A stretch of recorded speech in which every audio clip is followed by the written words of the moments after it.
Hi friends, welcome to less time tuition. तो ये हमारा फोर्थ लेक्चर होने वाला है डबल इंटीग्रेशन का। इससे पहले हम लोगों ने 3 लेक्चर लिया है जिसमें हम लोगों ने न्यूमेरिकल्स वगैरह प्रैक्टिस की है। उसमें से किसी भी लेक्चर को मिस कर गया तो नीचे डिस्क्रिप्शन में आपको इंटीग्रल कैलकुलस की प्लेलिस्ट मिल जाएगी। आप वहाँ से प्लेलिस्ट को एक्सेस कर सकते हो और आपको टाइम टू टाइम जो भी इसमें लेक्चर्स अपडेट होंगे वो आपको दिख जाएंगे। ठीक है, बाकी हम आते हैं हमारे लेक्चर के ऊपर। तो देखो, इसमें हम लोग बेसिकली किस तरह का न्यूमेरिकल करेंगे। अभी तक जो डबल इंटीग्रेशन का मैंने न्यूमेरिकल कराया है बिल्कुल सेम होने वाला है। बस यहाँ पे इतना होगा कि जो तुम इंटीग्रेशन कर रहे हो, ठीक है, वो जो एरिया है ना, वो वाला एरिया इसमें शो करना है उसी इंटीग्रेशन का। कि मतलब तुम्हें वो रीजन स्केच करके दिखाना है कि तुम किसका इंटीग्रेशन कर रहे हो बेसिकली। अभी न्यूमेरिकल करेंगे और डायग्राम बनाएंगे ना तो वो अच्छे से और ज़्यादा क्लियर हो जाएगा। अभी बस शब्दों से समझाने की ट्राई किया मैंने। बाकी देखो, उस तरह के न्यूमेरिकल के लिए हमें बेसिकली ग्राफ्स वगैरह आनी चाहिए थोड़े मोटे, मतलब बेसिक्स अच्छे हो आपके ग्राफ्स के, तो वैसे न्यूमेरिकल आराम से सॉल्व कर लोगे एग्जाम के अंदर। ठीक है, वैसे मैं ग्राफ्स का एक बार रिविजन करवा देता हूँ जो बहुत कॉमन है, जो आपको आएंगे काम। ठीक है, तो पहला हमारा फंक्शन है y इक्वल टू एक्स। ठीक है, तो इसका मैंने इसका ग्राफ जो होता है वो आपका सेंटर से आपको 45 डिग्री पे स्ट्रेट जाता है। ठीक है, तो वो आपको पता है। ठीक है, अब ये सेकंड वाला है। ठीक है, ये पैराबोला है। अब पैराबोला का ग्राफ हमें देखना है x square equal to y. ठीक है, अब मैंने आपको बताया कि जैसे ये आपका पावर हाई है, ठीक है, और इधर क्या है, लो है। एक तरफ हाई पावर, एक तरफ लो पावर। जैसे y के पावर 1 है, यहाँ पे पावर 2 है। ठीक है, तो जिसका लो पावर होता है, जैसे y के पावर 1 है, ठीक है, हमें उस तरफ बनाना होता है पैराबोला। अब ये क्या है, पॉजिटिव में। तो देखो, ये वाई एक्सिस होता है, नीचे नेगेटिव होता है, ऊपर पॉजिटिव होता है। तो ये पॉजिटिव में है तो अपर साइड बन जाएगा।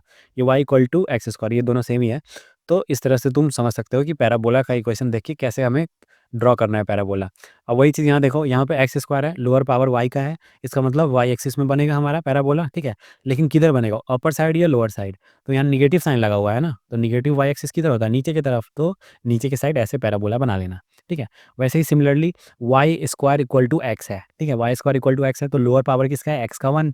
ठीक है, तो एक्स एक्सिस में बनेगा, लेकिन इसके यहाँ पे क्या है, पॉजिटिव है, तो पॉजिटिव साइड बनेगा। यही निगेटिव होता तो ये इसी का उल्टा बन जाता। ठीक है, इसी का मिरर इमेज बनता था इस तरफ।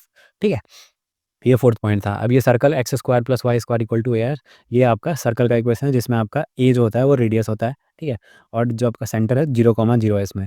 ठीक है, अब आते हैं 6 पॉइंट पे। अगर आपका y इक्वल टू के है, जैसे y इक्वल टू 3 दे दिया, ठीक है, तो वो आपका एक तो एक्स एक्सिस के पैरेलल होगा और y जहाँ पे 3 है वहाँ पे ऐसे पूरा स्ट्रेट लाइन होगा। ठीक है, तो ये आपका y इक्वल टू के है, तो ये आपका इसका जनरल फॉर्म दिखा दिया। जब y इक्वल टू के हो तो वो लाइन जो बनता है वो हमारा एक्स एक्सिस के पैरेलल बनता है, और जब x इक्वल टू के हो तो लाइन जो है हमारा y एक्सिस के पैरेलल बनता है। ठीक है, बाकी एक न्यूमेरिकल करके अभी सारी चीज़ों को हम लोग समझ लेते हैं। बहुत ही अच्छा, बहुत ही इंपॉर्टेंट न्यूमेरिकल है। आप समझ सकते हो कि इसी तरह का सिमिलर न्यूमेरिकल आएगा और आप आराम से करके आओगे। ठीक है, बिल्कुल चिंता मत करो, मैं अभी आपको अच्छे से एक्सप्लेन करता हूँ।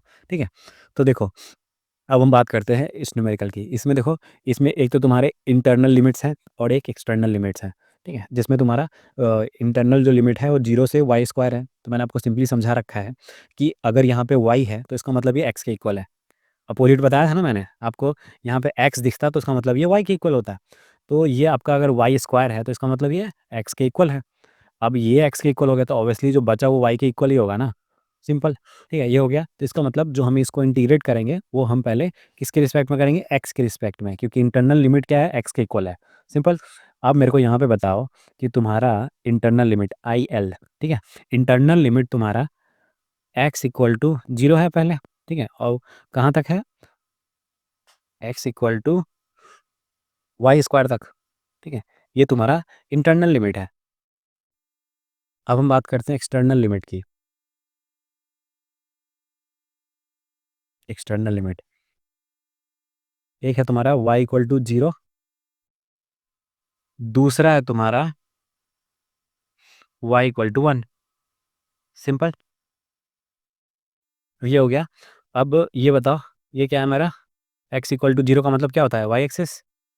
y एक्सिस ही हुआ ना, पूरा y एक्सिस हो गया x इक्वल टू 0, यही होता है इसका मतलब। और x equal to y square क्या होता है हमारा, पैराबोला। और y इक्वल टू 0 क्या होता है हमारा, x एक्सिस। और y equal to 1 line parallel to x axis, line parallel to x axis. Simple. अब ये सारे पॉइंट को लेके हम बनाते हैं। एक तो क्या है, y एक्सिस होना चाहिए, एक आपका x एक्सिस होना चाहिए। तो ये देखो, एक तुम्हारा y एक्सिस होना चाहिए, एक तुम्हारा x एक्सिस होना चाहिए। ये शायद स्ट्रेट नहीं है तो इसको स्ट्रेट करेंगे हम लोग। 10। हम्म, हम्म। तो ये आपका है, ठीक है? इसमें आपको एक तो था वाई एक्सिस आपको बनाना था, एक आपको एक्स एक्सिस बनाना था। अब दूसरा क्या है, अब क्या बनाना है आपको? अब यहाँ पे बनाना है आपको x equal to y square का एक पैराबोला, ठीक है? तो लोअर पावर किसका है? x का लोअर पावर पावर में 1 है, तो इसका मतलब x में पैराबोला बनेगा, और x पॉजिटिव है, मतलब x के पॉजिटिव साइड पर पैराबोला बनेगा, ठीक है? तो x के पॉजिटिव साइड पैराबोला बनाते हैं, तो इसको अलग कलर से बनाए क्या? देखो, तो ये एक पैराबोला बन गया, और ये हमारा सेंटर को टच करेगा। ये देखो, ये पैराबोला आपके पास, एक तो पैराबोला ये जो बोल रहा है x equal to y square, ये हमने बना दिया। अब एक हमने, एक सेकेंड, हमने इसका यूज़ कर लिया, ये भी कर लिया, हमने ये भी कर लिया। अब ये लास्ट बचा हुआ है y इक्वल टू 1, ठीक है? तो y इक्वल टू 1 अब हमें बनाना है, तो ये 1 यहाँ पे कहीं पे होगा, तो हम यहाँ पे एक y इक्वल टू 1 जो कि हमारा लाइन होगा वो किसके पैरेलल होना चाहिए? हमारा ये होना चाहिए पैरेलल टू x एक्सिस, ठीक है? तो ये लाइन बन गया। अब इसमें आपका जो एरिया है, ठीक है, एरिया बिटवीन, ठीक है, बोथ, ठीक है, ये दोनों के बीच में एरिया क्या आ रहा है? ये आ रहा है, इसको अलग कलर से करते हैं। वेट, इसको येलो कलर से कर देता हूँ। हाँ, तो ये एरिया आपका बेसिकली जो इंटीग्रल है उसका वैल्यू देगा। ये डबल इंटीग्रल कैलकुलेट जो हम लोग कर रहे हैं, ठीक है, ये दो लिमिट्स हैं हमारे, वो एरिया इसको शो कर रहा है, ठीक है? तो हमें वही कह रहा है, स्केच द रीजन, हमें रीजन को स्केच करना है। आपको जो टॉपिक मैंने बताया है, इसका टॉपिक क्या था? Sketch the region. तो वो जो रीजन को हमें स्केच करना है वो हमने स्केच कर लिया है, ठीक है? अब मेरे को यहाँ पे सिंपल ये बताओ कि ये 1 पे बना है, तो ये 0,1 होगा ना? ये y इक्वल टू 1 पे है ना लाइन, तो ये 0,1 पॉइंट हो गया, ठीक है? अब दूसरे पॉइंट की बात करते हैं। अब ये तो तुम्हारा इसका ये लाइन है, तो इसका तो तुम्हारा y वाला तो 1 है, ठीक है? अब बाकी हमको दूसरा नहीं पता, तो दूसरा हम लोग फाइंड आउट करेंगे। तो हमें 2 इक्वेशन दिया हुआ है, ठीक है? ये है तुम्हारा x equal to y square, ठीक है? और y इक्वल टू 1, ठीक है? तो y इक्वल टू 1 तो हमें पता है। अब अब y इक्वल टू 1 हम पुट कर देंगे इसमें, तो 1 का स्क्वायर, तो x का वैल्यू भी क्या आ जाएगा? 1। तो हमें इंटरसेक्शन पॉइंट भी मिल गया दोनों को सॉल्व करके, दोनों ग्राफ को सॉल्व करके। ये तो वैसे ही पता चल गया था, अब ये इंटरसेक्शन पॉइंट भी मिल गया। अब बाकी ये हमारा ओरिजिन है, तो हमें सारे पॉइंट ऑफ इंटरसेक्शन मिल चुके हैं, ठीक है? ये 1 है, हमें सारे पॉइंट ऑफ इंटरसेक्शन मिल चुके हैं। ये किसका ग्राफ था? x equal to y square का, और ये है y इक्वल टू 1 का, ठीक है? ये सारे इंटरसेक्शन पॉइंट मिल गए। अब हमारा ग्राफ का काम हो गया ख़त्म। हमें ये स्केच करना था, हमने स्केच कर दिया, हमने एरिया वाला पार्ट दिखा दिया। तो अब इंटीग्रेशन सॉल्व करें? चलो इंटीग्रेशन सॉल्व करते हैं। तो हमारा यहाँ पे integration I equal to integral 0 to 1, ठीक है, और इंटीग्रल 0 टू वाई स्क्वायर, ठीक है? और ये क्या था इसके बाद? 3y क्यूब, ठीक है? ये स्केच करने के अलग नंबर मिलेंगे आपको, क्वेश्चन में स्केच करने को लिखा होगा, तो आपको स्केच करना है। और ई के बार X Y D X D Y. अब मैंने आपको पहले ही बताया था कि पहले इंटरनल लिमिट किसका है? इंटरनल लिमिट एक्स का है, तो पहले हम लोग एक्स के रिस्पेक्ट में करेंगे इंटीग्रेट। तो इसको अलग कर देते हैं 0 से 1 वाले को।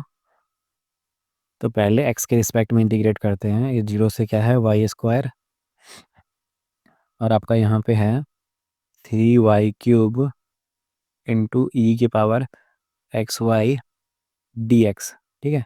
ये इसको कर दिया क्लोज, और ये आ गया इसके बाहर डी वाई।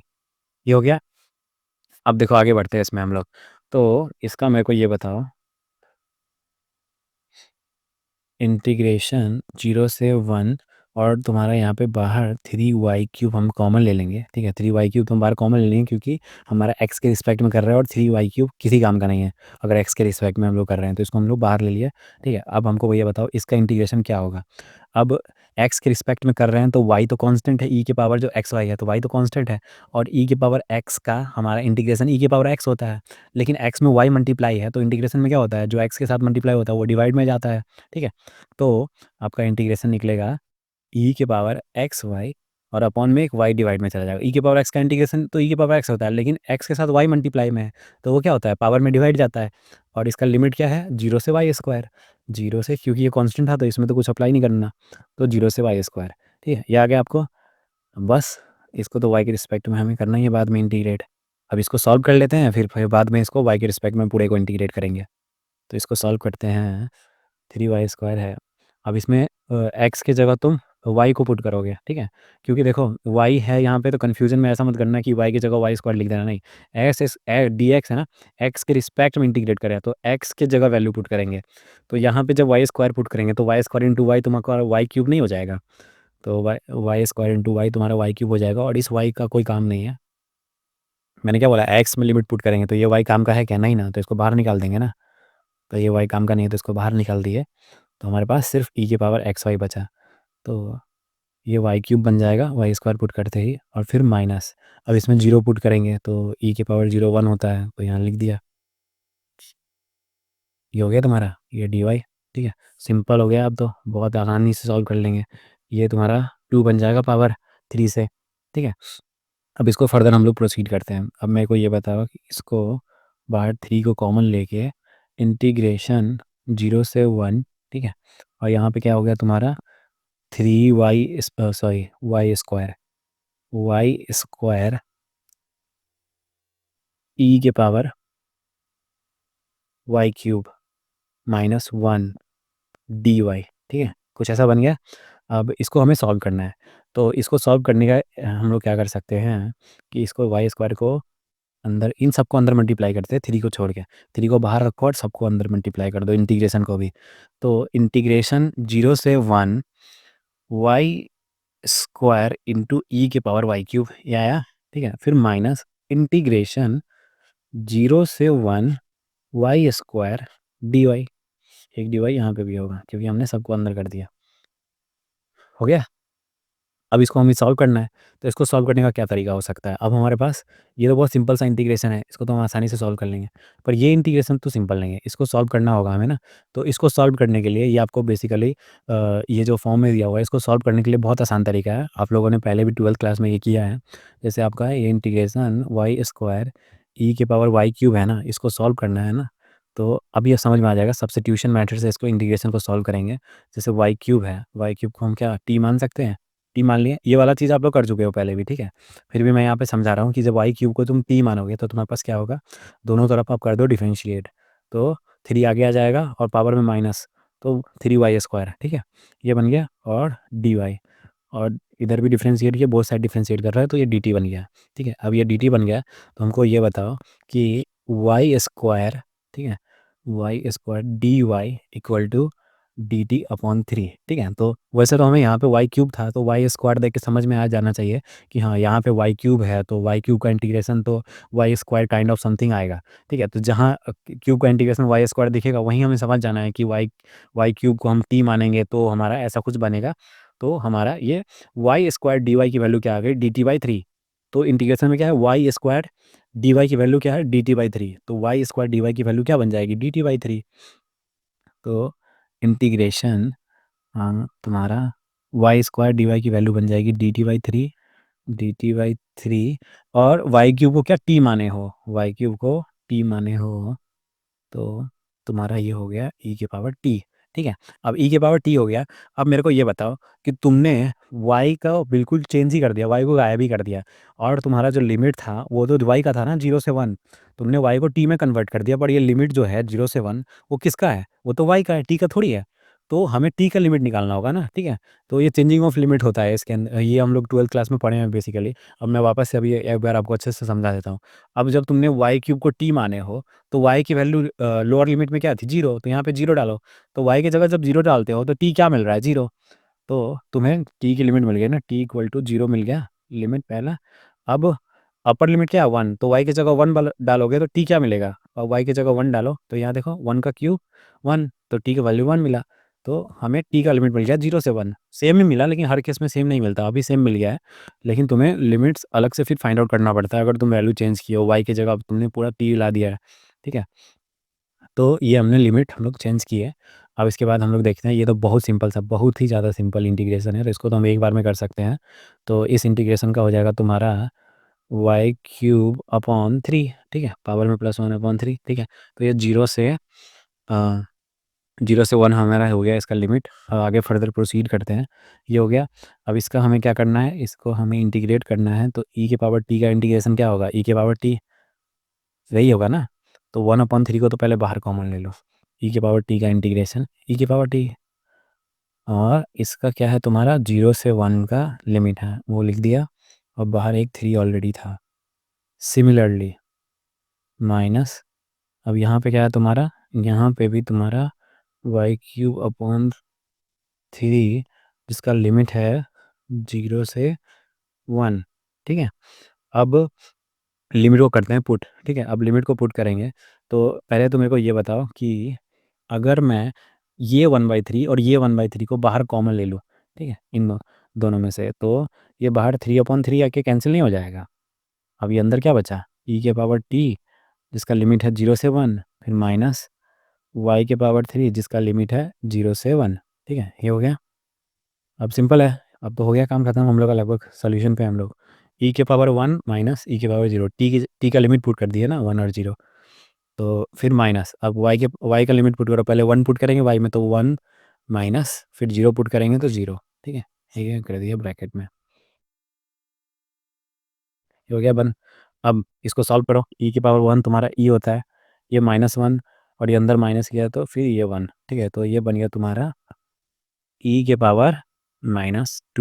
ठीक है, e⁻², तो ये तुम्हारा e⁻² जो है ये तुम्हारा फाइनल आंसर है। ठीक है, तो आई होप तुमको ये न्यूमेरिकल अच्छे से समझ में आया हो। ठीक है, अपनी तरफ से पूरा ट्राई करा है मैंने कि उस न्यूमेरिकल में तुमको ग्राफ्स वगैरह वाला जो चीज़ है वो एक एक चीज़ अच्छे से समझा दूँ कि कोई भी न्यूमेरिकल आए तुम लोग आप समझ गए हो। तुमको इंटीग्रेशन देने, इंटीग्रेशन का ये एक तरह से एक और न्यूमेरिकल हुआ है, ये तो एक अलग से इंटीग्रेशन, तो तुमने डबल इंटीग्रेशन देखा, और इसमें नया क्या सीखा, इस लेक्चर में नया सीखा ये ग्राफ जब स्केच करने का क्वेश्चन में लिखा हो कि हमें डबल इंटीग्रेशन तो सॉल्व करो करो, साथ में हमें ये स्केच द रीजन वाला चीज़ वाली करनी है। ठीक है, ये चीज़ भी मैंने तुमको करना सिखा दिया। ठीक है, बाकी वीडियो अच्छा लगा हो तो वीडियो को लाइक करना, और अब तक सब्सक्राइब नहीं किया है तो प्लीज़ कर दो सब्सक्राइब। बाकी आज के लिए इतना ही, थैंक यू।